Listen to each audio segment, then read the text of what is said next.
Hello and welcome to The Spirit Safe. My name is Rob. Thank you very much indeed for joining me. It's been a couple of weeks because I've been in the UK visiting family and friends over Christmas. I'm back now and it's the 1st of January 2018 as I'm recording this. Another year is upon us. Last year, 2017, was a great year for The Spirit's Sake. We just recently broke into the 300 subscribers mark, which I'm really excited about. I never thought we'd have 300 subscribers on this channel. Thank you very much for your support and suggestions over the course of the year. I really enjoy doing these videos, and it's great to have such a following, and for everybody to be involved in that kind of whiskey fabric thing, you know, talking to the other reviewers.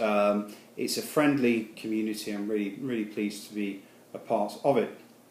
So in 2017 we did a lot of Scotch single malts from all areas of Scotland. I started doing a couple of Irish pot stills. I think I did 2 during the course of the year, and I enjoyed that. That's a new style for me. And then we moved into the Kentucky bourbons as well. And in fact, my first Kentucky bourbon review video was the most watched video on the channel last year. So yeah, I enjoyed learning about the Kentucky bourbons as well.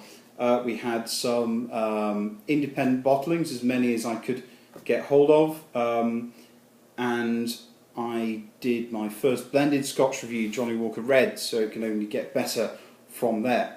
What will we have next year? I'll continue to listen to your suggestions for what we should have, but we're going to continue with the Scotch single malts. We're going to have things from unusual distilleries, whatever I'm able to get, so things like Elsa Bay. I've got an Elsa Bay, things like Glenlossie, things that don't get much, Glenbergie, things that don't get much of an outing, really. I'm going to try some more of those, generally independent bottlings.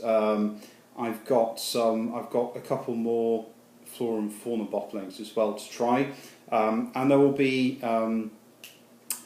bottlings from Kilchoman, Springbank, Glendronach, our favourites as well. I've bought a couple of hard to find bottles at auction as well, and I'm not going to give away what they are, but when I get round to those I will give them an outing on the channel. And I also want to do some whiskies from other countries. So we've done Japanese, Scotch, Irish and American. I want to do Indian, Italian and, get this, Canadian whiskey as well. I've been living here long enough and I've put off buying a proper bottle of Canadian whiskey for quite a while. Generally because I don't really want to insult the country that I've made my home, because the ones that I've tried, the supermarket type Canadian whiskies, have all been quite poor. So I'm going to, I think, start off with a high quality Canadian rye and see what it is all about. So that will be new. I'll continue to listen to your suggestions, but before we go on any further, how about I reveal what has been my pick of 2017. This might surprise some of you. It's the Craigellachie 13. I'm just going to show you an empty bottle now, just to prove that it really was my favourite of the year. Yep, there it is, all gone. Why did I pick this one? It's just a neat whiskey. I always look down a little bit on Speyside whiskey because I like the beefy Highland whiskey and I like the powerful Islay whiskey, and I thought that Speyside whiskey was just designed for, well, you know, knock it back, you know, on the rocks, not one back. But when you encounter a whiskey like this, you realise that there is, it's spirit led, it's not just cask led. It's got a style all of its own. It is easily available.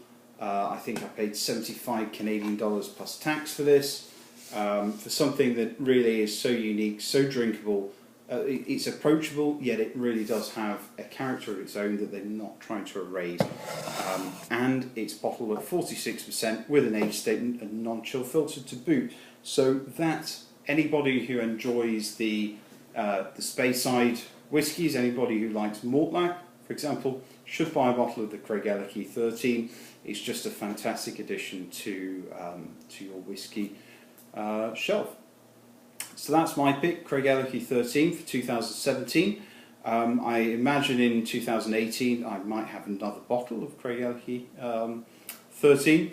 Another thing that I'm planning to do with the channel is to improve the production values. This really is quite rudimentary, I'm well aware of that. The problem is the cost of buying editing software and vlogging cameras and stuff. I tend to add them up in terms of bottles of whiskey that I could buy and review. But I've got a reasonably full shelf at the moment, so yes, I'm looking to invest in the next year in improving the presentation, because you don't just want to be looking at my face for the next 12 months.